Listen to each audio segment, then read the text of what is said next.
নমস্কাৰ বন্ধু বান্ধৱী ছাত্ৰ ছাত্ৰীসকল আজি আমি পঢ়িবলৈ যাম ডিব্ৰুগড় ইউনিভাৰ্চিটিৰ বিএড এক্সামৰ গোটেই সিলেবাসখন কেনেকৈ পঢ়িলে তোমালোকে ভাল মাৰ্কছ পাবা বা কেনেকৈ বিএড এক্সামৰ সিলেবাসখন হয় কি বা কি ধৰণৰ কুৱেশ্যনছ আহে গোটেই পেটাৰ্ণখিনি ঠিক আছে পেটাৰ্ণ হওক বা কুৱেশ্যনছ কেনেকুৱা হওক বা কেনেকুৱা কুৱেশ্যনৰ বা কোনটো কুৱেশ্যনৰ বা কিমান মাৰ্কছ আহে ঠিক আছে প্ৰত্যেক কুৱেশ্যনৰ বা কোনটো কুৱেশ্যনত কোনটো পইণ্টৰ পৰা কেনেকৈ ধৰণৰ কুৱেশ্যনছ আহিব পাৰে সেই সকলোবোৰ আমি এই ভিডিঅ'টোত ডিছকাছ কৰিম আৰু যদিহে তোমালোকে চেনেলটো প্ৰথমবাৰলৈ আহিছে তেতিয়াহ'লে মোৰ চেনেলটো লাইক শ্বেয়াৰ এণ্ড ছাবস্ক্ৰাইব কৰিব পাৰা কিয়নো তোমালোকে বিএড ৰিলেটেড কুৱেশ্যনসমূহ ইয়াত পাবা আৰু লগতে তোমালোকে এডিআৰইৰ কাৰণে যদি পঢ়ি আছা তেতিয়াহ'লে এডিআৰই ৰিলেটেড কুৱেশ্যনসমূহ এই ভিডিঅ'টোত পাবা ঠিক আছে এতিয়া আমি চাওঁ কেনেকুৱা ধৰণৰ কুৱেশ্যনছ আহে ঠিক আছে এতিয়া চোৱা আমাৰ এক্সাম হয় পেন আৰু paper based computer based exam নহয় ঠিক আছে কম্পিউটাৰ বেছড এক্সাম নহয় মানে তুমি কি কৰিব লাগিব পেন আৰু পেপাৰত এক্সাম দিব লাগিব কম্পিউটাৰত এক্সাম দিব নোৱাৰা চোৱা মিডিয়াম হ'ব ইংলিছ ঠিক আছে টোটেল ছেকশ্যনছ কিমান 5টা ছেকশ্যন আছে ঠিক আছে 5টা পাৰ্ট আছে সেই 5টা পাৰ্টৰ পৰাই কুৱেশ্যন আহিব type of question objective type মানে MCQ হয় ঠিক আছে তোমাৰ অপশ্যন দিয়া থাকিব এনেকৈ 4টা ঠিক আছে তাৰপৰা তুমি কাৰেক্ট অপশ্যনটো বাছি পেলাই কি কৰিব লাগিব চিন দিব লাগিব টাইম ডিউৰেশ্যন হৈছে 1 ঘণ্টা 30 মিনিট ঠিক আছে আৰু টোটেল মাৰ্কছ কিমান 70 মানে 70 মাৰ্কছৰ কি হ'ব এক্সাম হ'ব হ'ল এতিয়া চাওঁ কি আহিব এতিয়া সেই 5টা ছেকশ্যন হৈছে এইকেইটা প্ৰথম জেনেৰেল ইংলিছ তাৰপিছত জেনেৰেল নলেজ তাৰপিছত টেষ্ট অফ ৰিজনিং তাৰপিছত নিউমেৰিকেল এবিলিটি আৰু তাৰপিছত টিচিং এপ্টিটিউড ঠিক আছে জেনেৰেল ইংলিছৰ পৰা 15 নম্বৰ জেনেৰেল নলেজৰ পৰা 25 নম্বৰ টেষ্ট অফ ৰিজনিঙৰ পৰা 10 নম্বৰ নিউমেৰিকেল এবিলিটিৰ পৰা 10 নম্বৰ টিচিং এপ্টিটিউডৰ পৰা 10 নম্বৰ টোটেল কিমান 70 নম্বৰৰ পৰীক্ষা হ'ব ঠিক আছে 70 নম্বৰৰ MCQ টাইপ পৰীক্ষা হ'ব তোমালোকে ইয়াত অপশ্যন শুদ্ধ অপশ্যনটো কি কৰিব লাগিব শুদ্ধ চিন দিব লাগিব ঠিক আছে OMR বেছড এক্সাম হ'ব আৰু তাৰ ভিতৰত তোমালোকে যোনটো শুদ্ধ হয় সেইটো তোমালোকে ৰাইট চিন দিব লাগিব হ'ল এতিয়া চাওঁ টাইপ অফ কুৱেশ্যন কেনেকৈ ধৰণৰ কুৱেশ্যনছ হয় বা মাৰ্কিং চিষ্টেম কি হয় যদি তোমালোকে শুদ্ধ নম্বৰ কৰিছা তেতিয়াহ'লে এটাত 1 নম্বৰ পাবা আৰু যদি তোমালোকে আনএটেম্প কৰিছা মানে তুমি ধৰা এটা কুৱেশ্যন দিয়া আছে এইটো ধৰা কুৱেশ্যনটো হ'ল আৰু কুৱেশ্যনটো 4টা অপশ্যনৰ তুমি কি কৰিলা এটা অপশ্যনতো টিক মাৰ্ক নিদিলা তেতিয়াহ'লে তাত তোমালোকে 0 পাবা আৰু যদি তোমালোকে একেটা কুৱেশ্যনতে ঠিক আছে ধৰা এইটো কুৱেশ্যন হ'ল তোমালোকে ইয়াত অপশ্যন থাকিলে A B C আৰু D ঠিক আছে এনেকৈ তোমালোকৰ চাৰ্কেল দিয়া থাকিব আৰু তোমালোকে যদি সেই চাৰ্কেলত কি কৰিলা দুটা জেগাত কি কৰিলা OMR চিটখন ভৰাই দিলা ঠিক আছে এটা কুৱেশ্যনতে A আৰু B দুইটা অপশ্যন দিলা তেতিয়াহ'লে এইটো কেঞ্চেল হ'ব আৰু ইয়াত তোমালোকে 0 পাবা আৰু এটা ভাল হেৰি কি ইয়াত কোনো নিগেটিভ মাৰ্কিং নাই মানে ইয়াত তুমি যদি শুদ্ধকৈ কৰিছা তেতিয়াহ'লে 1 নম্বৰ পাবা আৰু যদি তুমি ভুল কৰিছা তেতিয়াহ'লে তাত কোনো নম্বৰ কাট নাখায় ঠিক আছে এতিয়া চাওঁ ইয়াৰ চিলেবাছবিলাকত কি আহিব চোৱা ডিব্ৰুগড় ইউনিভাৰ্চিটিৰ চিলেবাছ জেনেৰেল ইংলিছৰ কাৰণে hair are the major topic Dibrugarh ইউনিভাৰ্চিটিৰ চিলেবাছ কি হয় যিকেইটা মেজৰ টপিক হয় সেইকেইটা ফিল ইন দ্য ব্লেংকছ আহিব ঠিক আছে তোমালোকৰ এটা কুৱেশ্যন দিয়া হ'ব তাত ফিল ইন দ্য ব্লেংকছ দিয়া থাকিব সেইটো তলত অপশ্যন 4টাৰ ভিতৰত চিলেক্ট কৰি তোমালোকে আনচাৰ লিখিব লাগিব তাৰপিছত এণ্টনিম বা চিননিমছ আহিব ইডিয়মছ আৰু ফ্ৰেজেছ আহিব স্পেলিং ইৰৰ্ছ আহিব তাৰপিছত ওৱান ৱৰ্ড ছাবষ্টিটিউশ্যন আহিব ঠিক আছে স্পেলিং তোমালোকৰ এটা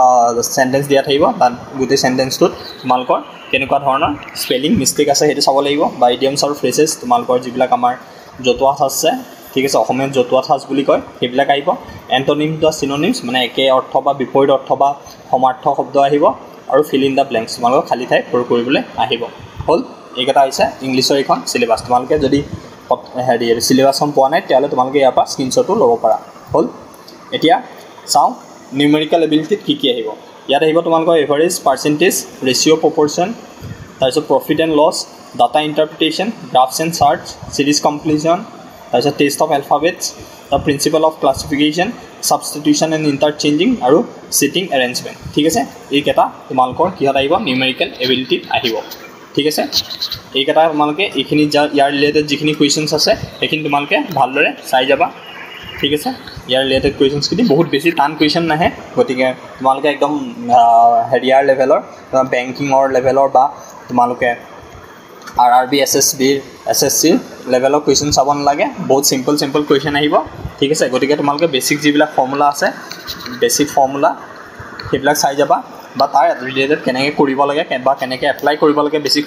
ফৰ্মুলাবিলাক সেইবিলাক চাই যাবা হ'ল এতিয়া আৰু চাওঁ কি আছে আৰু আছে তোমালোকৰ জেনেৰেল নলেজত কি ধৰণৰ আহিব সো ইনভেনশন এণ্ড ডিস্কভাৰিজ কোনে কেতিয়া কি আৱিষ্কাৰ কৰিছিল ঠিক আছে সেইবিলাক আহিব তাৰপিছত নেইবাৰিং কাণ্ট্ৰিজ অফ ইণ্ডিয়া ভাৰতৰ তোমাৰ যিবিলাক নেইবাৰিং কাণ্ট্ৰি আছে সিহঁতৰ ৰিলেটেড কুৱেশ্যনছ আহিব যেনে পাকিস্তান হওক চাইনা হওক ঠিক আছে সেইবিলাকৰ ৰিলেটেড তোমাৰ কি আহিব কুৱেশ্যনছ আহিব বৰ্ডাৰৰ ৰিলেটেড কুৱেশ্যনছ আহিব বা ৰিচেণ্টলি দুখন দেশৰ মাজত কি চলি আছে ঠিক আছে তেনেকুৱা ধৰণৰ তোমাৰ মানে তুমি চাব যদি এফালৰ পৰা ক'বলৈ যোৱা তেতিয়াহ'লে তোমালোকৰ কাৰেণ্ট এফেয়াৰ্ছৰ ৰিলেটেড কুৱেশ্যনছ আহিব ঠিক আছে তাৰপিছত আনএমপ্লয়মেণ্ট ইন ইণ্ডিয়া ঠিক আছে অসমৰ আমাৰ ভাৰতত নিবনুৱা সংখ্যা ঠিক আছে তাৰ ৰিলেটেড যিবিলাক কুৱেশ্যনছ আছে সেইবিলাক আহিব তাৰপিছত ইণ্ডিয়ান ফাইনেন্সিয়েল ছিষ্টেম ঠিক আছে তোমাৰ যিটো আমাৰ ভাৰতৰ অৰ্থনৈতিক ব্যৱস্থা আছে ঠিক আছে অৰ্থনৈতিক ব্যৱস্থা তাৰ ওপৰত কুৱেশ্যন আহিব তাৰপিছত তোমাৰ এক ছেকেণ্ড ওকে তোমালোকৰ ফাইনেন্সিয়েল ছিষ্টেমৰ ওপৰত আহিব তাৰপিছত types of bank in India ভাৰতত যিবিলাক বেংকিং ছিষ্টেম আছে তাৰ ওপৰত কুৱেশ্যন আহিব টাইপছ অফ বেংক একাউণ্টৰ ওপৰত আহিব তাৰপিছত ফাংচন অফ বেংকৰ ফাংচন কি সেইবিলাকৰ ওপৰত আহিব ঠিক আছে তাৰপিছত কাণ্ট্ৰিজ কেপিটেল এণ্ড কাৰেঞ্চি এইকেইটাৰ ওপৰতো তোমালোকৰ যিবিলাক দেশ হয় সেইবিলাকৰ বা তাৰ ৰাজধানী কি হয় বা তাৰ সিহঁতৰ মুদ্ৰা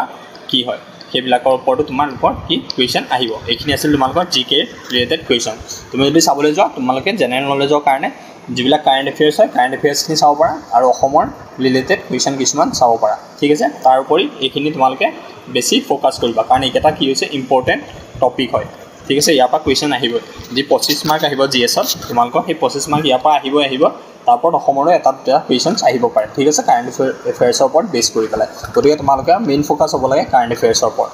ঠিক আছে এতিয়া চাওঁ ৰিজনিঙত কি আছে ৰিজনিঙত তোমালোকৰ এইকেইটা টপিক আছে এইকেইটা তোমালোকে স্ক্ৰীনশ্বট ল'ব পাৰা যেনেকৈ ইয়াত আছে state of argument state of assumption state of course of action state of conclusion deriving conclusion assertion and reason punch lines situation reaction test and cause effect and analytic reasoning ঠিক আছে এইবিলাক যিকেইটা আছে এইকেইটাৰ ওপৰত তোমালোকে ৰিজনিং চাব পাৰা ঠিক আছে ৰিজনিঙৰ কাৰণে তোমালোকে কিবা এখন কিতাপ কিনি ল'ব পাৰা বা তোমালোকৰ বিএডৰ ৰিলেটেড কিতাপ পায়েই গতিকে তোমালোকে সেইখন তেনেকুৱা কিতাপ এখন কিনি পেলাই এইবিলাক যিখিনি কুৱেশ্যন আছে সেইখিনি চাব পাৰা আৰু যদি তোমালোকে লগত চিলেবাছখন নাই তেতিয়াহ'লে তোমালোকে কি হয় স্ক্ৰীনশ্বট এটা ল'ব পাৰা হ'ল এতিয়া তাৰপিছত চাওঁ আৰু কি আছে তাৰপিছত তোমালোকৰ টিচিং এপ্টিটিউড টিচিং এপ্টিটিউডৰ ৰিলেটেড কিখিনি আছে এইখিনি হৈছে চিলেবাছ তোমাৰ টিচিং এপ্টিটিউডত ইয়াত কি আছে management of physical research in schools needs and effect ঠিক আছে তোমাৰ স্কুলত কি ৰিচৰ্চ বা কি সাধনা লাগে ঠিক আছে যিখিনি বস্তু লাগে সেইখিনিত আছে তাৰ ইফেক্ট নিড দৰকাৰ বা তাৰ কি প্ৰভাৱ আছে সেইবিলাক লাগে ষ্টুডেণ্ট ৰিলেটেড ইছ্যু ষ্টুডেণ্টৰ লগত যিবিলাক ইছ্যু আছে সেইবিলাক বা টিচাৰ ষ্টুডেণ্ট ৰিলেশ্যনশ্বিপ টিচাৰ আৰু শিক্ষক আৰু ছাত্ৰৰ মাজত যিবিলাক ৰিলেশ্যনশ্বিপ আছে সেয়া মটিভেশ্যন ডিচিপ্লিন লিডাৰশ্বিপ এক্সেট্ৰা এইবিলাকৰ ওপৰত কুৱেশ্যন আহিব টিচিং এণ্ড লাৰ্ণিং প্ৰচেছ ঠিক আছে টিচিং আৰু লাৰ্ণিং শিকা আৰু শিকোৱা প্ৰচেছটো কেনেকুৱা হয় সেইটো আহিব পাৰে তাৰ ওপৰত কুৱেশ্যন আহিব ideal teacher effective teaching handling of students classroom communication et cetera এইখিনি টপিকৰ ওপৰত তোমাৰ কুৱেশ্যনছ আহিব ঠিক আছে কাৰণ যিহেতু OMR হয় বা তুমি MCQ ক'ব পাৰা গতিকে বৰ বেছি টান কুৱেশ্যন নাহে ঠিক আছে আৰু যিহেতু তাত আনচাৰ থাকিবই গতিকে তোমালোকে চাই ল'ব পাৰিবা হ'ল গম পাব তাৰপিছত আহিব curricular and extra curricular activities such as debate sports cultural activities etcetera এইবিলাকৰ ওপৰত কুৱেশ্যন আহিব ঠিক আছে যিবিলাক কাৰিকুলাৰ এক্সট্ৰা কাৰিকুলাৰ এক্টিভিটি আছে এইবিলাক যেনেকৈ ডিবেট হওক ঠিক আছে তৰ্ক হওক খেল হওক বা কালচাৰেল যিবিলাক এক্টিভিটি আছে সেইবিলাকৰ ওপৰত কুৱেশ্যন আহিব so' management of human resources in school principal teacher and non teaching staff ঠিক আছে প্ৰিন্সিপালৰ ওপৰত ৰিলেটেড কিছুমান সৰু সুৰা কুৱেশ্যন আহিব পাৰে বা শিক্ষকসকলৰ ৰিলেটেড ঠিক আছে টিচাৰে কেনেকৈ পঢ়াব লাগে বা টিচাৰ ষ্টুডেণ্টছৰ ৰিলেশ্যনশ্বিপ কেনেকুৱা হয় বা এজন নন টিচিং ষ্টাফ মানে যিসকল তোমাৰ থাৰ্ড গ্ৰেড বা ফ'ৰ্থ গ্ৰেডৰ যিসকল তোমালোকৰ স্কুলত হেৰি থাকে কেৰাণী হওক বা তোমালোকৰ যিসকলে বাকী কামবিলাক কৰে সেইসকলে লগত কেনেকুৱা ৰিলেশ্যনশ্বিপ হ'ব লাগে সেইবিলাক আহিব পাৰে তাৰপিছত physical environment elements of positive learning environment ঠিক আছে আমাৰ পঢ়াৰ পৰিৱেশটো কেনেকুৱা হ'ব লাগে সেইবিলাকৰ ওপৰত কুৱেশ্যন আহিব পাৰে ঠিক আছে এইখিনি আছিলে তোমালোকৰ ডিব্ৰুগড় ইউনিভাৰ্চিটিৰ BEdৰ কাৰণে তোমালোকৰ চিলেবাছ ঠিক আছে যদি তোমালোকে এই ভিডিঅ'টো ভালদৰে চাইছা তেতিয়াহ'লে তোমালোকে এই যিখিনি চিলেবাছ দিয়া আছে তাৰ ভিতৰত পঢ়িলে তোমালোকে ডিব্ৰুগড় ইউনিভাৰ্চিটি BEdৰ কাৰণে ভালদৰে প্ৰিপেৰেশ্যন কৰিব পাৰিবা ঠিক আছে আৰু যদি তোমালোকে চেনেলটো প্ৰথমবাৰৰ বাবে যায় তেতিয়াহ'লে চেনেলটো লাইক শ্বেয়াৰ এণ্ড ছাবস্ক্ৰাইব কৰিবা আৰু পৰীক্ষা দিয়াৰ পিছত যোনসকল